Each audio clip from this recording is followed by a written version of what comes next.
Sorry, were you good? Oh, okay. Cool. I'll edit that up then.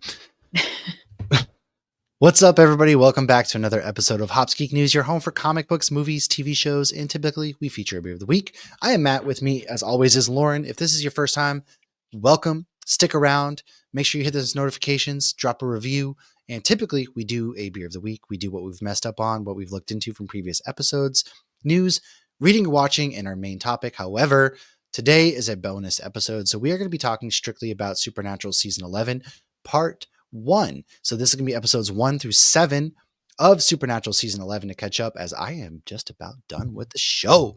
And of course, God, we got to talk about the good stuff. We got to catch up. So, of course, Lauren, why don't you just dive us right into it? Because neither of us are drinking a beer. We don't always be drinking on this show. I got water. H2O is the good stuff. Maybe it's holy water. H I to don't the know. Izzo. There, yeah, it's holy water. Delicioso. So We just drink episode hot 1, water in sync. I just want to point that out. Out of the Darkness into the Fire. So aired October 2015. So the darkness has been unleashed. But what does that mean? We don't really know yet. So Dean wakes up in the field after meeting the darkness. Sam wakes up in the Impala, finds Dean, and they drive. Meanwhile, Cass is hiding best he can as he fights Rowena's attack dog spell.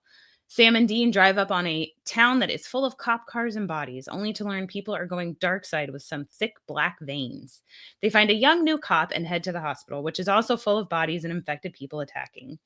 There's a man hiding in a closet holding a brand new baby, trying to protect the baby. He gives them the baby, which he says is named Amara, and he does this because he can feel that he's been infected as well. So Dean and the cop take the baby, and they leave Sam at the hospital, who happens to also be infected. During all this fun, Crowley is off having an orgy while possessing a woman living in the suburbs. Okay, that's the most ridiculous. This is such a creepy episode because it's basically a zombie apocalypse breaks out, and meanwhile Crowley is a woman living in the suburbs, and the two demons show up and they're kind of really confused. They're like, "What are you doing, man?" They're like, so you call this after the orgy? Well, the best was because he had to get out of the Crowley body because Cass had the attack dog spell that Rowena put on him to kill Crowley. So he stabs Crowley, but Crowley had already left his vessel, and he goes into a woman. So that's where we left him. But he goes into this woman and he gets a crowbar out of her car, leaves the groceries or whatever in there, and he goes in there to like kill whoever and do whatever he needs to do. But then the husband approaches her and he's like, "Hey, I know it's your birthday, and so decided to swing with us, so let's do it." And so he sticks around for that. Good for him. You know what? Why not? You get to treat yourself, all right? Everybody's got needs, whether you're a demon, whether you're an angel, okay? Whatever. Cass isn't innocent himself. Cass has found himself in some romances and things of like nature throughout the show, so treat yourself, man. I don't know what to say, okay? Aside from that, the name Amara is actually found in several languages in Igbo. I don't know what that is. It means grace. I was like, are you trying to say LG? It says, I thought it said LGBO. I was like, do you mean Igbo or LG? Whatever. It means grace. In Latin/Italian, it means bitter. It's also a Mongolian name meaning peaceful. And in Sanskrit, it means eternal. In Spanish, it's imperishable. In America, it's used as a derivative of Latin, amor, to mean beloved. And in Arabic, it means a sign. So it's very interesting how all very relevant too. Yeah. It's like a bitter, like she's very graceful and she seems peaceful. The darkness can be peaceful, but can also be bitter and scary. But she seems like, she loves Dean. She does. And is she a sign of the impending doom or a sign that we've been living under the real villain, God? Dun, dun, dun. Now, the cop in this was also the kid who was kidnapped by the alpha vampire and turned into their Stockholm Syndrome blood slave in an early episode. I love when a good, because you're always, hey, this person looks familiar. This person looks familiar. And it's probably either from an earlier episode of Supernatural or because they've appeared in Supernatural and then gone on to do other things. And that's my thing now. If I'm like you, I'm like, God dang it. I noticed this actor. They were in Supernatural or something like that. Jesus. Yeah. There was a few others too that had been in other stuff, but she was the biggest one. And she was the one that looked familiar to me. And it was like, actually, the guy who's holding the baby looks familiar, but I don't know what he's from. I don't think he's from Supernatural beforehand, but who the hell knows? Maybe he is. Who knows? Yeah. So we finally meet Amora, who's going to be the darkness. She's a baby in this, and they don't really know anything about her at this point. They just kind of take on this baby, and they have no idea she's the baby. Yeah. They start to They know they unleash the darkness, and that's all they know, but they don't know the baby is Right. the darkness. They think Wow. this is just a baby, as one Yeah. does when you see a baby. You assume it's just a baby. You don't assume it's the darkness that is also God's sister, but you All never know. being. Yeah. I don't have any other thoughts from episode 1. Do you have any? I don't hate that. Again, feel like this was the last decent season before we hit a lull with season 12. So I'm still was really vibing this season when I first watched it. Yeah, this one has some good episodes.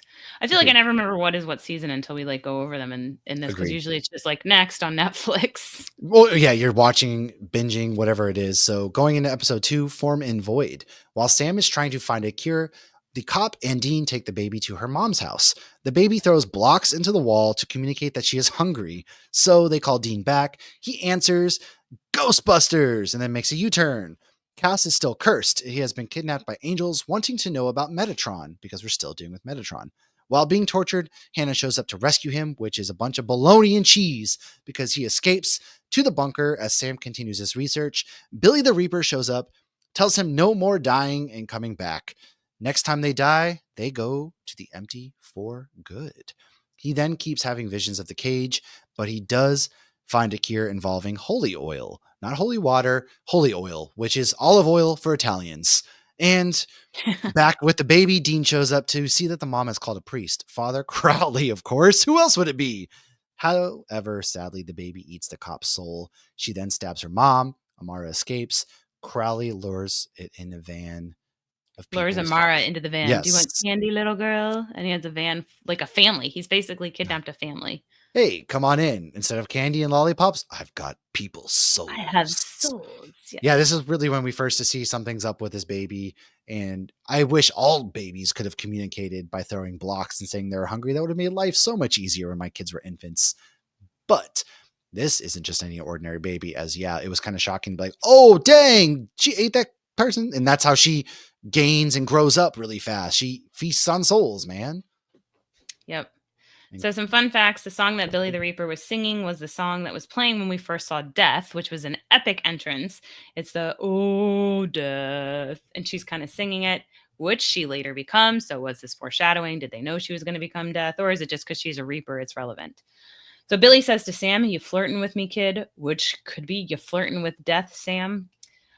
This is the first episode that we learn of the empty, which Billy says no one can escape, which we later learn is, as you would put it, complete baloney.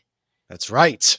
So they're setting, this is season 10. So we are 9 seasons done, and we are still learning new things that become very, very relevant in the next 5 years of the show. Like we see the empty quite a bit. We see different forms of the empty. And I was going to say something, and thank God I didn't. Okay, because you're not done. I'm so close. I'm so close. I'm almost there. Oh, don't stop. I'm so close.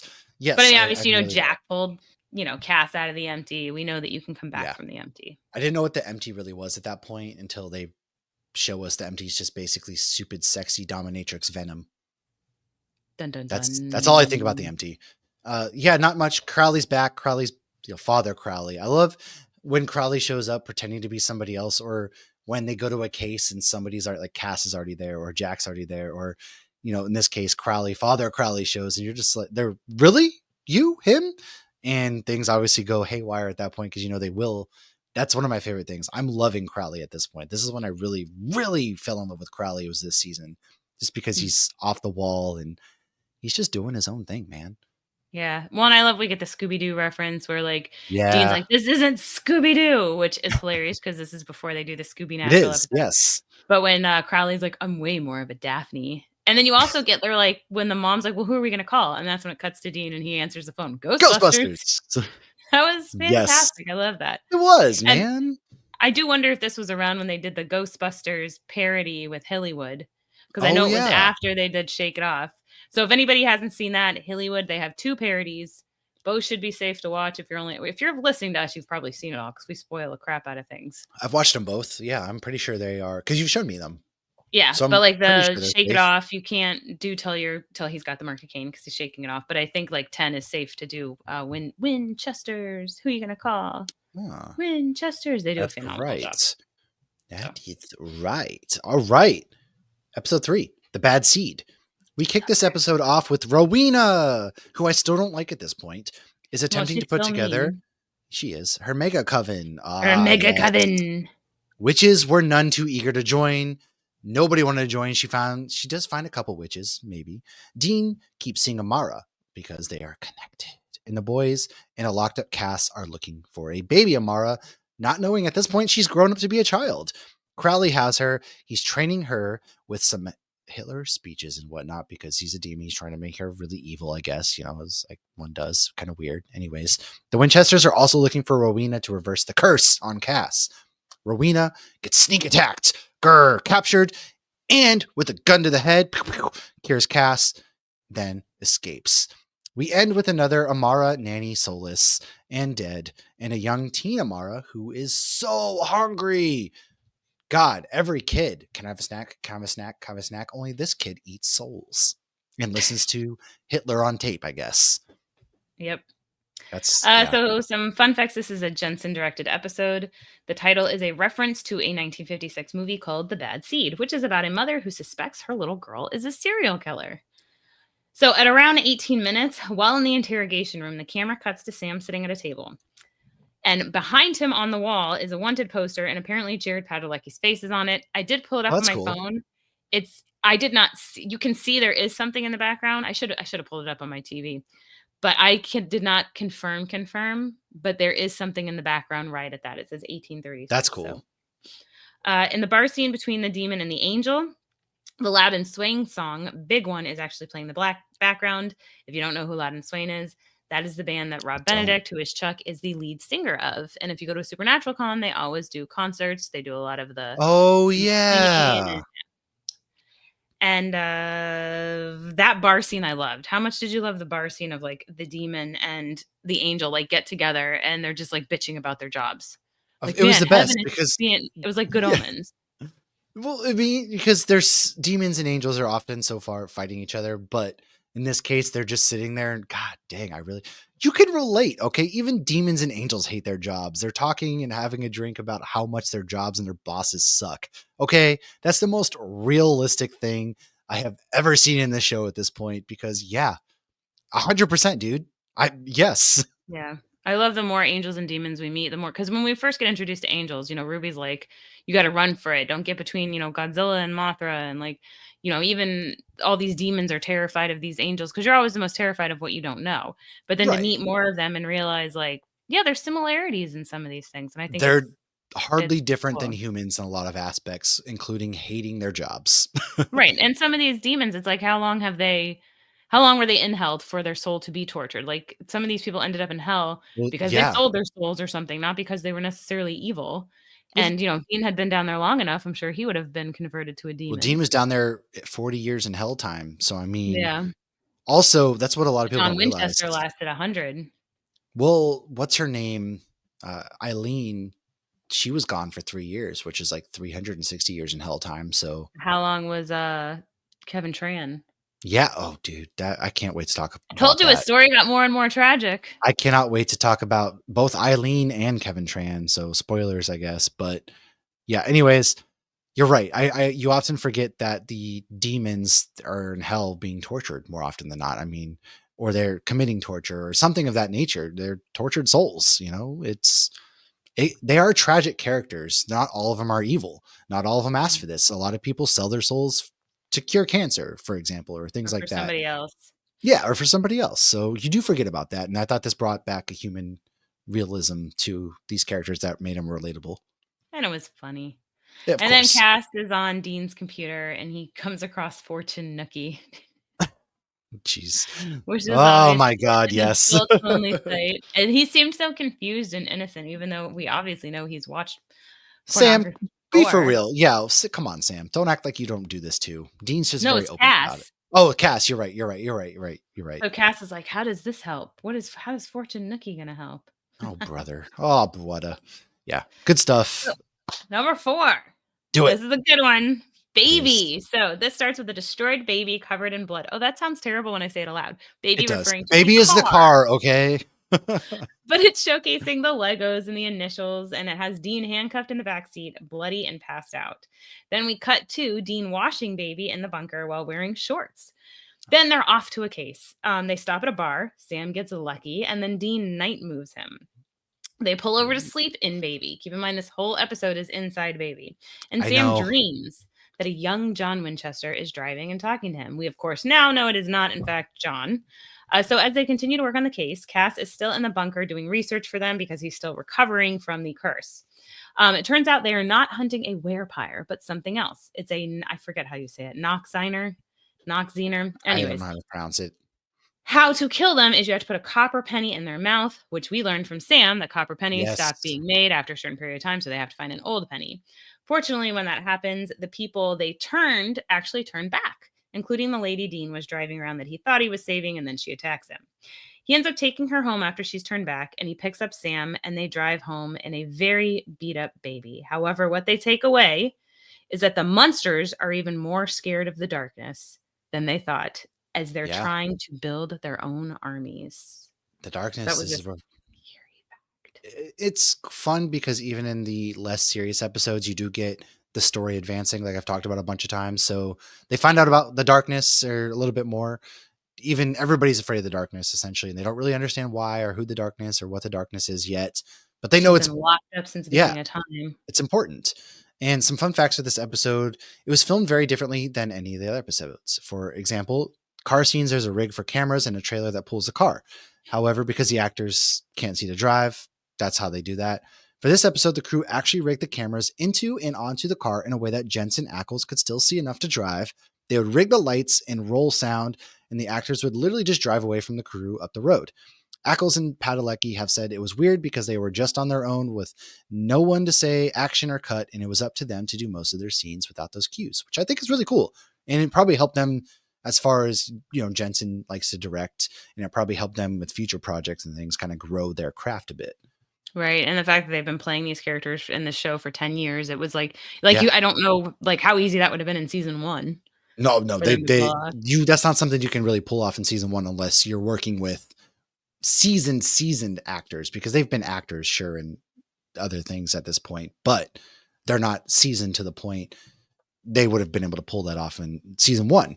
And this is actually the first and only episode to have no soundtrack, which means all of the music that we hear, they're actually hearing as well in the car, which I It's thought was really really cool cool. too. Yeah.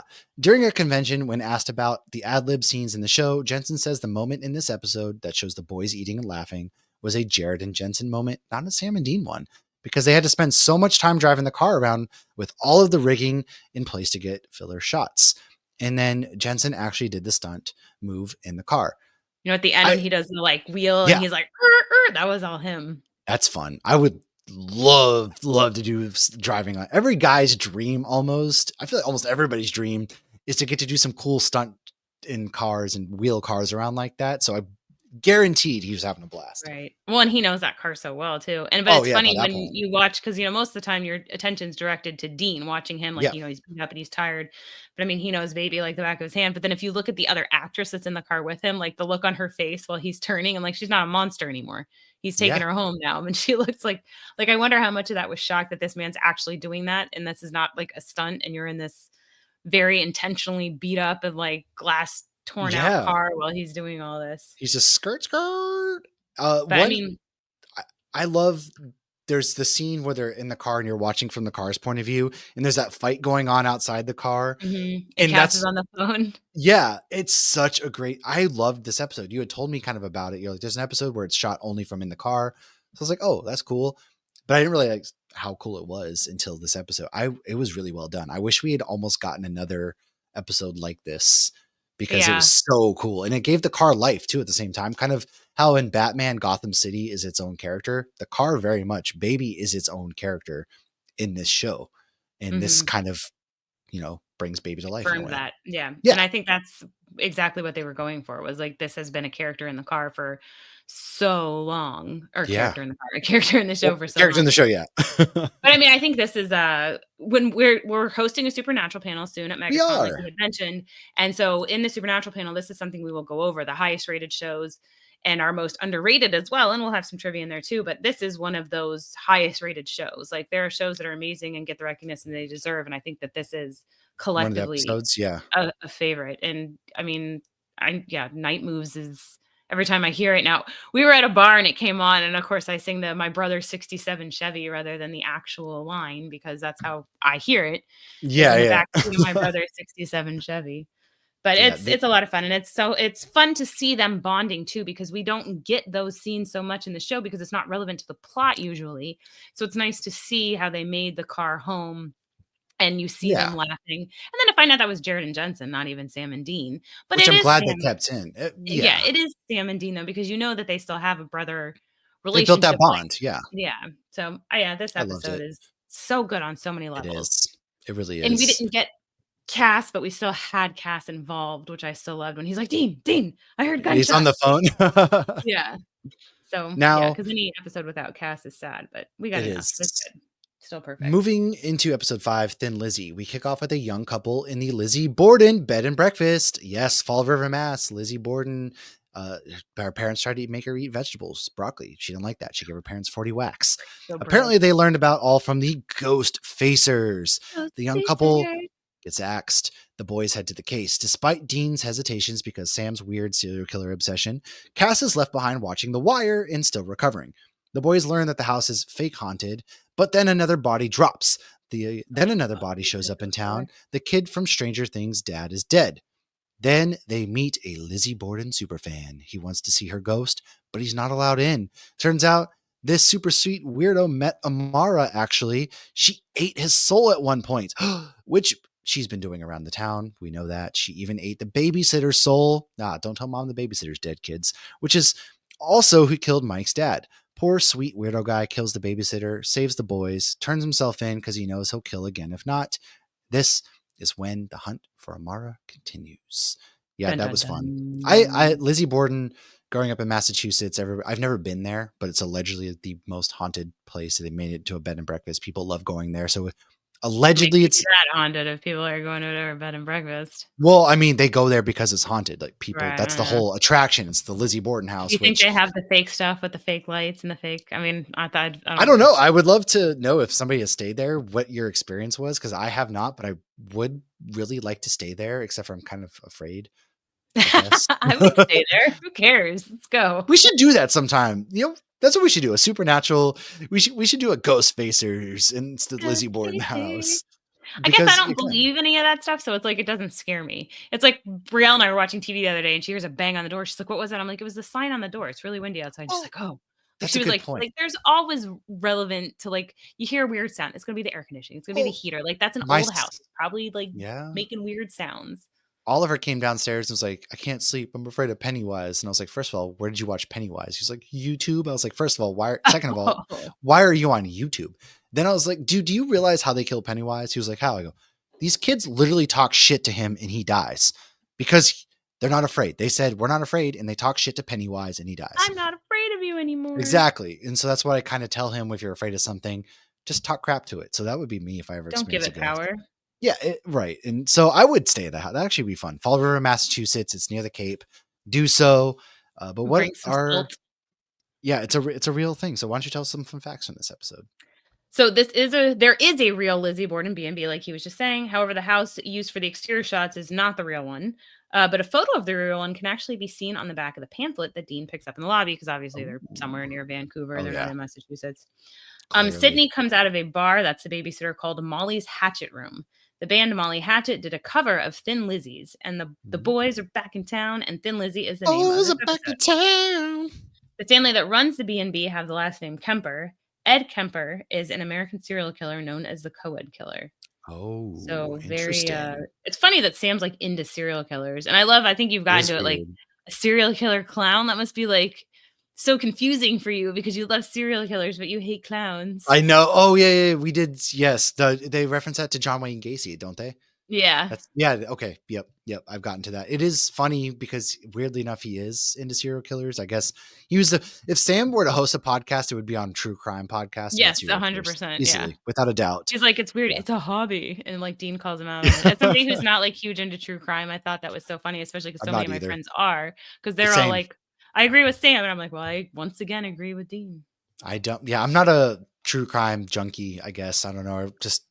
I find that interesting, but I don't go out of my way to ever listen to true crime podcasts whatever. No, but Josh will put on, like, a documentary, and, like, I never have any desire to watch him, and then he puts them Me on, and I'll get, neither. like, sucked in, though, when he has them on. Same. It carries into those, and so I'll get sucked in as one does, I guess. I don't know, but I don't go out of my way. This episode was good, though. We kinda get, "Hey, Amara It's can very eat interesting, souls." yeah. Yeah, And this is that where one they guy figure it out. was so funny and out there and sweet, but soulless. Very Yes. unique. It's just also interesting because we saw soulless Sam for almost a whole We season, did. and so to see we've now seen 4 different people, including Sam, how they react without their souls, and Mhm. they've all maybe even more, I don't know. But, like, the one girl was like, "Well, I Everybody's wanna know what different. murder's like immediately," and so it goes to show you, like, Sam never had that intent to just murder. Despite being obsessed with serial killers, yes. Yeah, and, like, the one guy, like, he was just like, "Well, I don't enjoy my hobbies anymore. I'm sad, but I'm That not is sad. I feel that's almost nothing." as depressing, just feeling Yeah. nothing and not enjoying your hobbies. Come on, that's depressing. Poor guy. Alright. Alright, So, episode 6. What is it? Our Little World. We kick this Ooh. episode off with Amara eating another soul and returning to Crowley, a full-on teenager now. Crowley gets angry she keeps sneaking out and throws Amara across the room. The boys are at a loss, so they call Cass at the bunker, who's watching Jenny Jones and is very engaged in the paternity results of some rando. I love how Dean calls him out, and he's like, if you're binging, I thought you were just watching quality stuff like Game of Thrones and The Wire. And Cass goes, a man cannot live on caviar alone. So the boys then learn that soulless Sweet Lizzie fanatic is dead. He was murdered in jail. Crowley sent a demon to kill all Amara's soulless victims, but the boys had set a devil trap so they didn't get her. Uh, so they didn't get the recent one whose soul Right. was sucked. This is when they learn Crowley has Amara. So now they're looking for Crowley, who is reading about how to handle rebellious teens. Cash tracks down Metatron, who doesn't know shit about the darkness because he's Nope. full of shit. Well, they find Crowley's hideout. Dean sees Teen Amara. Crowley interferes and attacks Dean and explains he's never been able to kill him before because of their bromance, but today he's ready. Then Amara actually stops Crowley and saves Dean, and Dean just cannot kill Amara. Meanwhile, Sam keeps getting flashes of the cage. Listen, I don't blame Dean at all because Emily Swallow. It's not Emily Swallow yet, though. Oh, It's you're like right, you're right, you're which right, you're makes me right. even more confused because he's looking at this like she's full teenager. Before she was like She is you're right, at that point, preteen. teenager, yeah, she's, like, professing her love for Dean in a weird way and Right, or but not she's at not this yet a woman. They end up with a right. song like "Almost a Woman," He's very whatever it is. confused, as I would be too. What the hell is going on? You saved my life, but you're this big "You're the darkness. I've being been told you're yeah, so evil. When you were right. inside of me, you made me evil." Yeah, everybody's afraid of you, but we have this weird connection and bond and something's not quite up, so you get a little bit there, and so it is interesting. I find their relationship very interesting throughout this season, Yeah. and Yeah, I and it why doesn't confuses the hell she out of come back Dean. to help? I wish well, I guess I get Well, you're why not doesn't she come back to help Dean and them with Chuck? I get oh, okay. Does that I get don't answered? know. Does that That's get a answered? conundrum. I don't know. Oh, it doesn't ever get answered because she shows up in 15 for one episode that I've seen so far. Oh, okay, yeah, she comes back in 15. I know. She was there and she Okay. told Chuck to piss off, basically. Well, And then she Chuck's a goes to a dick. different Earth. Well, But then why she doesn't goes she and come back to becomes a help? Mandalorian. She Interesting. starts making Anyways, armor. fun facts. The title Plot of this armor. episode shares its name with a song from Into the Woods. In the song, the witch is trying to convince Rapunzel that she has everything she could ever desire right where she is, despite being kept prisoner in a tower. Crowley is similarly trying to convince Amara that she doesn't need anything other than what Crowley is providing for her, while also being Stockholm Syndrome. Damn it. As Sam and Dean Should've really interrogate the said it. demon, the walls are a dirty, flowery pattern, which is the same room used for season 5 episode Changing Channel. I do remember Dun, that dun, one. dun. The Looney Tunes one. No. Oh, that wasn't it? Changing Channels is the, doctor show. It's with the trickster. Oh, Dr. that yeah, yeah, Sexy. yeah, yeah, yeah. I Okay, remember my that's a bad. sitcom at first, so that's what Yes, the flowers were pretty in the sitcom, but in real life, they were that's right. dingy. That's right. Yeah.